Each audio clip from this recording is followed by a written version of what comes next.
기묘사화의 배신과 암투. 왕의 총애를 받던 슈퍼스타 개혁가 조광조 왜 하루아침에 역적으로 몰렸을까? 나뭇잎에 새겨진 섬뜩한 저주 주초위왕. 조선을 뒤흔든 피해 숙청, 그 뒤에 숨겨진 치밀한 음모와 배신의 막전막후를 파헤칩니다. 개혁의 불꽃, 신진사림의 총아 조광조. 때는 조선 제11대 국왕 중종의 시대. 역사의 거대한 수레바퀴는 연산군의 광기 어린 시대를 뒤로하고 새로운 장을 열고 있었습니다. 중종 반정. 피로 얼룩진 새벽을 넘어 왕좌에 오른 젊은 군주는 그러나 늘 마음 한구석이 무거웠습니다. 자신을 왕으로 만든 공신들의 막강한 권세는 어린 왕에게 보이지 않는 족쇄였고 폐주연산의 그림자는 여전히 조선의 하늘을 어둡게 뒤덮고 있었기 때문입니다. 백성들은 새로운 시대를 갈망했고 중종 역시 가슴 깊은 곳에서부터 진정한 개혁의 불꽃을 지피고 싶었습니다. 이 낡고 병든 조정을 바로 세우리라. 성군의 길을 걸으리라. 그의 고뇌는 깊어만 갔습니다. 바로 그때 마치 어둠 속 한 줄기 빛처럼 한 인물이 조선의 역사 속으로 걸어들어옵니다. 그의 이름은 정암 조광조. 28의 젊은 나이 간문과에 급제한 그는 단순한 수재가 아니었습니다. 그의 눈빛은 이상을 향한 맑고 뜨거운 열정으로 불타고 있었고 그의 언어는 성리학의 깊은 가르침으로 가득 차 있었습니다. 그는 공자가 꿈꾸었던 대동사회, 요순시대의 이상 정치를 조선 땅에 실현하고자 하는 담대한 꿈을 지닌 청년이었습니다. 중종은 조광조를 만난 순간 마치 오랜 가뭄 끝에 단비를 만난 듯한 희열을 느꼈습니다. 젊은 군주의 가슴 속에 잠자고 있던 개혁의 열망이 조광조라는 불쏘시개를 만나 활활 타오르기 시작한 것입니다. 과연 하늘이 내게 보낸 인재로구나. 그대의 깊은 학문과 강직한 뜻이라면 이 나라 조선의 앞날을 맡길 수 있겠다. 중종의 목소리에는 깊은 신뢰와 기대가 실려 있었습니다. 왕의 절대적인 총애를 등에 업은 조광조는 그야말로 파죽지세였습니다. 홍문관 부제학 사헌부 대사원. 관직의 계단을 숨가쁘게 오르며 그는 조선 조정의 핵심으로 급부상했습니다. 그의 주변으로는 김식, 김구기준 등 뜻을 같이 아는 젊고 패기 넘치는 신진사림들이 구름처럼 모여들었습니다. 이들은 조광조를 중심으로 강력한 정치 세력을 형성하며 조선 사회에 거대한 개혁의 바람을 몰고 오기 시작했습니다. 조광조가 추진한 개혁의 첫 번째 칼날은 인재 등용 방식의 혁신, 바로 현량과의 실시였습니다.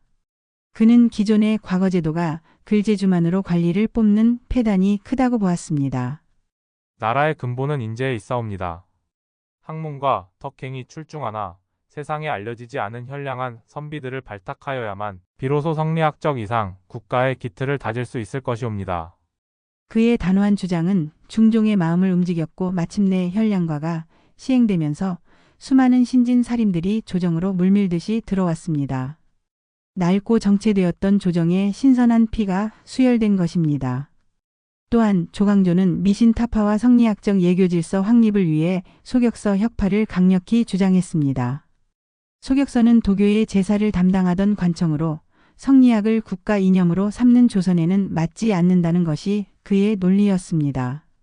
연이어 향약을 전국적으로 보급하여 백성들의 교화에 힘썼고 왕도 정치의 이상을 실현하기 위한 그의 발걸음은 거침이 없었습니다.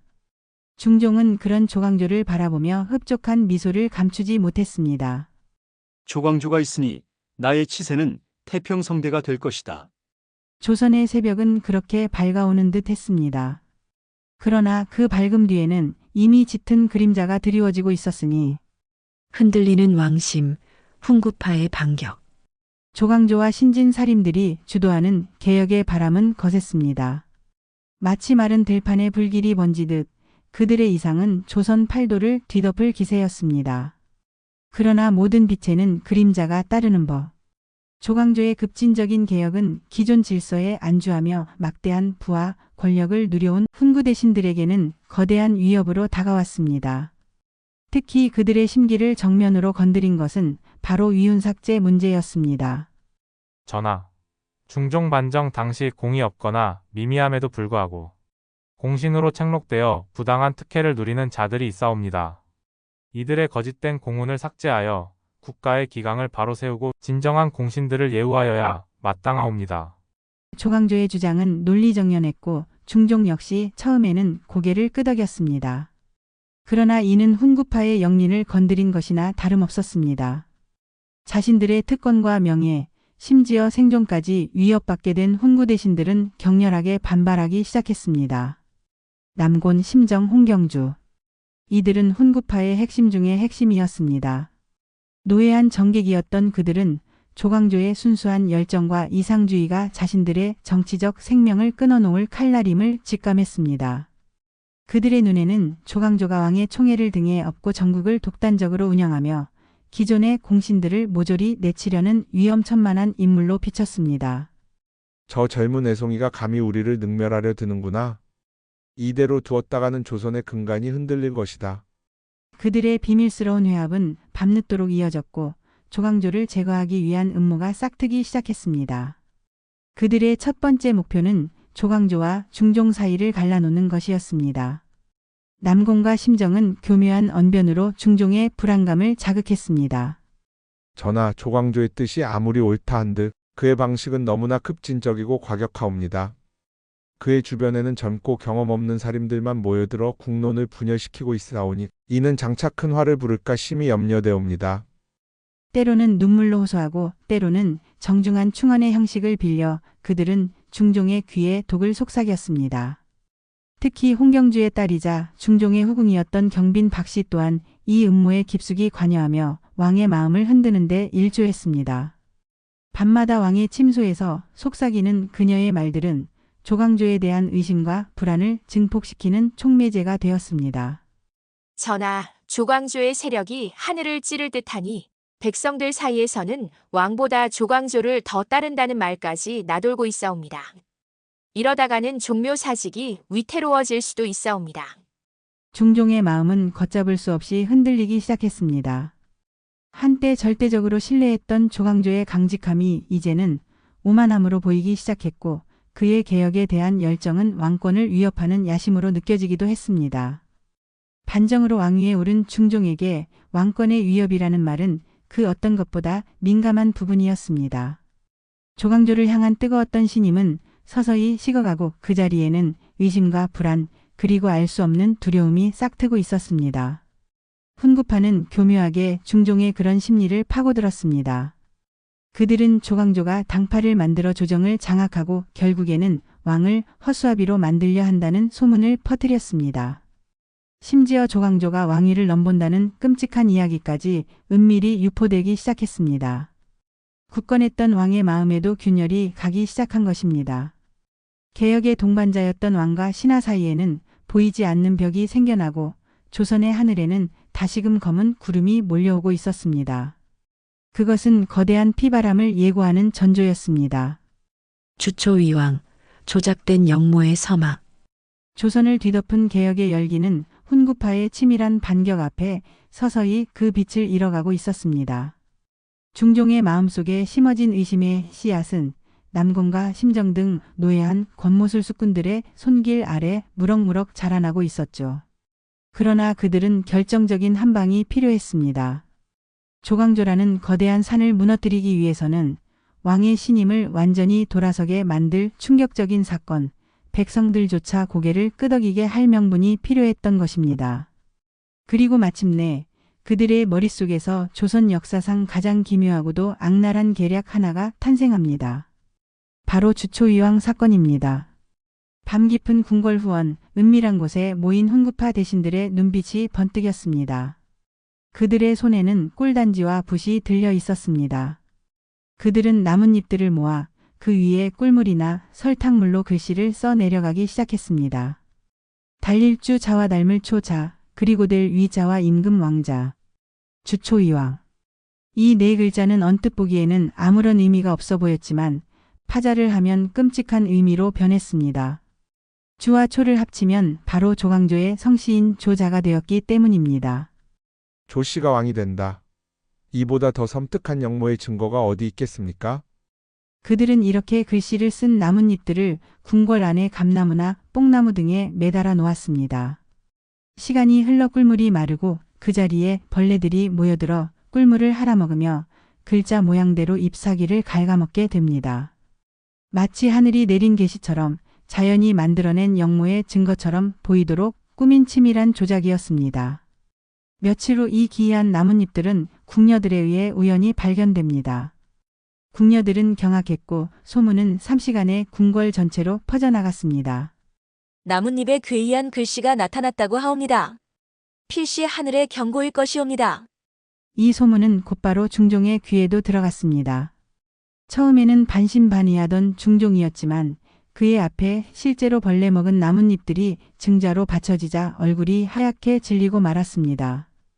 이미 조광조의 세력에 부담을 느끼고 있던 거기에 더해 훈구파들이 밤낮으로 속삭였던 의심들이 이 주초위왕이라는 네 글자와 맞물리면서 걷잡을 수 없는 공포로 변해버린 것입니다. 설마 조광조가 진정 과인의 자리를 넘본단 말인가? 그의 눈앞에는 믿었던 신하의 얼굴 대신 왕위를 찬탈하려는 역적의 모습이 어른거렸습니다. 남공과 심정은 이때를 놓치지 않았습니다. 그들은 통곡하며 왕 앞에 엎드려 아뢰었습니다. 전하, 이는 하늘이 내리신 명백한 경고이옵니다. 조광조 일파가 역심을 품고 왕위를 찬탈하려 하는 것이옵니다. 속히 그들을 처단하시어 종묘사직을 보존하소서. 훈구파 대신들의 절규와 눈물, 그리고 눈앞에 놓인 주초이왕 나뭇잎. 이 모든 것이 합쳐져 거대한 공포의 파도가 되어 중종을 덮쳤습니다. 한때 총명했던 군주의 이성은 마비되었고 합리적인 판단력은 흐려졌습니다. 조광조의 충심을 헤아리려 했던 일말의 노력조차 이 거대한 음모 앞에서는 무력하기만 했습니다. 궁궐 안은 공포와 의심으로 가득 찼고 대신들은 서로의 눈치만 살피며 숨을 죽였습니다. 조선의 하늘은 이미 피해 숙청을 예고하는 핏빛으로 물들고 있었습니다. 개혁의 불꽃은 꺼져가고 암투의 칼날만이 번뜩이는 시간이 다가오고 있었습니다. 조광조의 운명은 이제 바람 앞에 등불과도 같았습니다. 피바람 전야 긴박했던 하룻밤. 주초이왕이라는 네 글자는 단순한 나뭇잎 위의 흔적을 넘어 조선 조정을 뒤흔드는 거대한 폭풍의 핵이 되었습니다. 훈구파는 이 절호의 기회를 놓치지 않고 총공세에 나섰습니다. 대사원 남궁과 우의정 심정은 즉시 백관을 이끌고 대궐로 나아가 조광조와 그 일파의 처벌을 강력하게 주청했습니다. 그들의 목소리는 비장했고 눈빛은 결연했습니다. 전하, 영모의 증언이 이토록 명백한데 어찌 망설이시옵니까? 조광조와 그를 따르는 무리들을 당장 하옥하시고 국문하시어 영모의 전말을 밝히고 종사를 위기에서 구원하소서. 궐 안은 살얼음판을 걷는 듯한 긴장감으로 가득 찼습니다. 한밤중임에도 불구하고 주요 대신들은 편전으로 불려 나왔고 중종은 창백한 얼굴로 끝없는 고뇌에 휩싸였습니다. 그의 머릿속에서는 조광조의 맑고 강직했던 눈빛과 나뭇잎에 새겨진 섬뜩한 글귀 그리고 훈구 대신들의 절규가 뒤엉켜 혼란을 가중시켰습니다. 한때 그토록 신뢰하고 의지했던 신하를 자신의 손으로 내쳐야 한다는 사실이 믿기지 않았지만 왕위를 위협하는 영모의 가능성은 그를 극도의 공포로 몰아넣고 있었습니다. 정녕 이 방법밖에는 없는 것인가? 과인이 정녕 틀린 것인가? 중종의 독백은 밤의 정막을 갈랐지만 그의 곁에는 이제 조광조의 충언을 전해줄 신하는 없었습니다. 오직 훈구파의 굳은 표정과 그들이 만들어낸 공포의 분위기만이 그를 압박할 뿐이었습니다. 시간은 야속하게 흘러갔고 밤이 깊어갈수록 중종의 결단은 한쪽으로 기울고 있었습니다. 마침내 길고 긴 침묵 끝에 중종의 입에서 떨리는 목소리가 흘러나왔습니다. 의금부는 조광조와 관련자들을 즉시 모두 잡아들이라. 그 명령은 마치 사형 선고와도 같았습니다. 왕의 명이 떨어지기 무섭게 한밤에 정적을 깨고 수많은 병사들의 군합발 소리가 궁궐을 빠져나가기 시작했습니다. 그들의 손에는 횃불과 칼이 들려 있었고 그들의 목적지는 조광조를 비롯한 신진 살인들의 집이었습니다. 그날 밤 서울 장안은 공포에 휩싸였습니다. 한밤중에 들이닥친 의금부 도사들과 나졸들은 문을 부수고 들어가 잠들어 있던 선비들을 쇠사슬로 묶어 끌어냈습니다. 아무런 영문도 모른 채 끌려가는 선비들의 절규, 가족들의 통곡 소리가 밤하늘을 갈랐습니다. 조금 전까지만 해도 나라의 개혁을 논하며 이상을 꿈꾸던 젊은 관료들은 하루아침에 영무제인이라는 누명을 쓰고 차가운 감옥으로 향해야 했습니다. 조광조 역시 자신의 집에서 조용히 책을 읽던 중 들이닥친 관군에 의해 체포되었습니다. 그는 담담한 표정이었지만 그의 눈가에는 깊은 슬픔과 회한이 서려 있었습니다. 자신이 믿었던 왕, 자신이 모든 것을 걸었던 개혁의 꿈이 이렇게 허무하게 무너져 내릴 줄은 상상조차 하지 못했을 것입니다. 동트기 전 가장 어두운 시간, 조선의 하늘에는 피비린내를 동반한 거대한 폭풍이 몰아치기 시작했습니다. 김연년 1519년 11월 15일 밤. 조선 역사상 가장 참혹한 사화 중 하나인 김효사화의 피바람은 그렇게 시작되고 있었습니다. 이제 남은 것은 충신의 눈물과 비극적인 최후뿐이었습니다. 충신의 눈물, 비극적 최후. 한밤의 기습적인 체포 이후 조광조를 비롯한 신진 사림 수십 명은 차가운 의금부 감옥에 갇히게 되었습니다. 불과 며칠 전까지만 해도 나라의 앞날을 걱하며 개혁을 논하던 그들이었지만 이제는 영무제인이라는 끔찍한 누명을 쓰고 죽음의 문턱 앞에 서게 된 것입니다. 훈구파의 기세는 하늘을 찔렀고 그들의 입에서는 연일 조광조 일파를 즉시 처형해야 한다는 서슬퍼런 주장만이 터져 나왔습니다. 옥중에서의 신문은 가혹했습니다. 그러나 조광조는 조금도 흔들리지 않았습니다. 그는 자신의 결백을 주장하며 오직 나라와 백성을 위한 개혁의 순수성을 피력했습니다. 신이 어찌 감히 사사로운 마음으로 국정을 어지럽혔겠사옵니까? 신이 추구한 것은 오직 성현의 가르침에 따른 왕도 정치의 실현이었을 뿐 다른 뜻은 추호도 없었나이다. 그의 목소리는 쇳소리가 섞여 있었지만 그 안에는 조금의 부끄러움도 두려움도 담겨 있지 않았습니다. 오히려 자신의 개혁이 좌절된 것에 대한 깊은 안타까움과 왕에 대한 마지막 충신만이 묻어 나왔습니다. 하지만 이미 모든 것은 짜 맞춰진 각본대로 흘러가고 있었습니다. 중종은 훈구파가 만들어낸 공포의 분위기 속에서 이성적인 판단을 내릴 수 없었고 형식적인 신문 절차만이 빠르게 진행될 뿐이었습니다. 결국 체포된 지 불과 사흘 만에 조광조에게는 사사, 즉 동약을 내려 스스로 목숨을 끊게 하는 형벌이 결정되었습니다. 그를 따르던 김정, 김식, 김구 등 핵심 인물들 역시 사형 또는 유배형에 처해졌습니다. 조선의 개혁을 이끌던 젊은 별들이 한순간에 떨어져 내리는 순간이었습니다. 전라도 능주 현재의 전라남도 화순로 유배된 조광조는 그곳에서 담담하게 죽음을 맞이할 준비를 했습니다. 그에게 사약이 전달된 것은 그해 겨울 12월 20일이었습니다. 차디찬 바람이 그의 유배지를 휘감던 날 조광조는 자신을 찾아온 금부도사 앞에서 조금도 흐트러짐 없는 모습으로 마지막 절명시를 남겼습니다. 임금 사랑하기를 어버이 사랑하듯 하였고 나라 걱정하기를 내 집 걱정하듯 하였노라. 밝은 해가 아래 세상을 내려다보고 있으니 내 마음 거짓 없음을 밝디밝게 비추리라. 그의 시에는 한 점 부끄럼 없는 충신의 억울함과 하늘을 향한 절절한 호소가 담겨 있었습니다. 사약을 마신 조광조는 그렇게 38세의 젊은 나이로 파란만장했던 생을 마감했습니다. 그의 죽음은 단순한 한 개인의 죽음이 아니었습니다.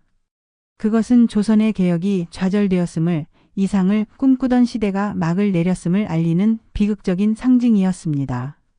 그의 죽음 소식에 수많은 백성들이 눈물을 흘렸고 살아남은 살인들은 절망 속에서 숨죽여야 했습니다. 한때 조선을 밝히려 했던 개혁의 불꽃은 그렇게 허무하게 꺼져가고 있었습니다. 차가운 겨울바람만이 그의 마지막 숨결을 어루만지며 역사의 뒤안길로 그를 실어 나르고 있었습니다. 김효사와 그 후 남겨진 이야기. 김효사와의 피바람이 휩쓸고 간 조선은 깊은 상처를 안게 되었습니다. 조광조를 비롯한 수많은 살인들이 숙청되면서 조선 조정은 다시 훈구파의 손아귀에 들어갔습니다. 그들이 주도하는 정치는 이전보다 더욱 보수화되었고 개혁의 목소리는 자취를 감추었습니다. 한동안 조선은 정치적 암흑기를 맞이한 듯 보였고 백성들의 삶 역시 크게 나아지지 못했습니다. 조광조가 뿌렸던 개혁의 씨앗들은 채 싹을 틔우기도 전에 짓밟힌 것처럼 보였습니다. 그렇다면 이 모든 비극을 결국 자신의 손으로 매듭지었던 중종의 마음은 어떠했을까요? 야사에는 그가 늦은 밤 홀로 술잔을 기울이며 눈물을 흘렸다는 이야기가 전해집니다. 정함이 너무 강직하여 부러졌구나. 과인이 그를 지켜주지 못했도다. 그의 후회는 진심이었을까요? 아니면 권력의 정점에서 느끼는 일시적인 고독감이었을까요? 기록은 침묵하지만 분명한 것은 중종의 치세 내내 김효사와는 지울 수 없는 그림자로 남아 그를 괴롭혔을 것이라는 점입니다. 자신이 총애했던 신하를, 자신의 이상을 투영했던 인물을 스스로 제거해야 했던 왕의 심정은 복잡하고도 처참했을 것입니다. 하지만 역사의 물줄기는 그렇게 쉽게 멈추거나 한 방향으로만 흐르지 않는 법입니다. 김효사화로 살림 세력은 큰 타격을 입었지만 그들의 학문과 정신은 제자들과 후학들을 통해 끈질기게 이어졌습니다. 조광조가 꿈꾸었던 이상 정치와 그의 고든 절개는 시간이 흐를수록 더욱 빛을 발하며 훗날 살인들이 다시 정계의 중심으로 복귀하는 정신적 자양분이 되었습니다. 선조대에 이르러 조광조는 마침내 신원되어 영의정에 추증되었고 문정이라는 시호를 받았습니다. 그의 학문과 덕행을 기리는 서원이 전국 곳곳에 세워졌으며 그는 조선시대 이상적인 선비의 표상으로 추앙받게 됩니다. 김효사화는 우리에게 많은 것을 생각하게 합니다. 이상과 현실의 괴리, 급진적 개혁이 가져올 수 있는 반발, 그리고 권력 앞에서 인간이 얼마나 나약해질 수 있는지. 조광조는 시대를 너무 앞서간 이상주의자였을까요? 아니면 그의 개혁 방식이 너무 서툴렀던 것일까요? 혹은 거대한 기득권의 벽 앞에서 그의 좌절은 예정된 수순이었을까요? 정답은 하나로 단정하기 어렵습니다. 분명한 것은 조광조라는 한 인물이 던졌던 개혁의 불씨는 꺼지지 않고 조선 역사 속에 살아남아 끊임없이 정의와 이상을 묻는 질문을 우리에게 던지고 있다는 사실입니다. 그의 비극적인 삶과 죽음은 단순한 옛 이야기가 아니라 오늘날 우리가 살아가는 현실 속에서도 여전히 유효한 교훈과 성찰을 안겨주고 있습니다. 김효사화의 아픔 속에서 우리는 역사의 냉엄함과 함께 시대를 초월하는 인간 정신의 숭고함을 동시에 발견하게 됩니다. 오늘 저희가 준비한 김효사화, 그 배신과 암투의 이야기는 여기까지입니다. 왕의 총애를 받던 개혁의 아이콘 조광조가 한순간에 역적으로 몰려 쓰러져간 비극적인 사건이었죠. 그의 불꽃 같았던 삶과 안타까운 죽음은 오늘날 우리에게도 많은 질문을 던져줍니다. 여러분은 김효사화를 어떻게 보셨나요? 댓글을 통해 여러분의 생각과 느낌을 자유롭게 나눠주시면 감사하겠습니다. 저희 이야기가 흥미로우셨다면 구독과 좋아요, 알림 설정도 잊지 마시고요. 다음에도 더욱 흥미진진한 역사 이야기로 찾아뵙겠습니다. 시청해주셔서 감사합니다.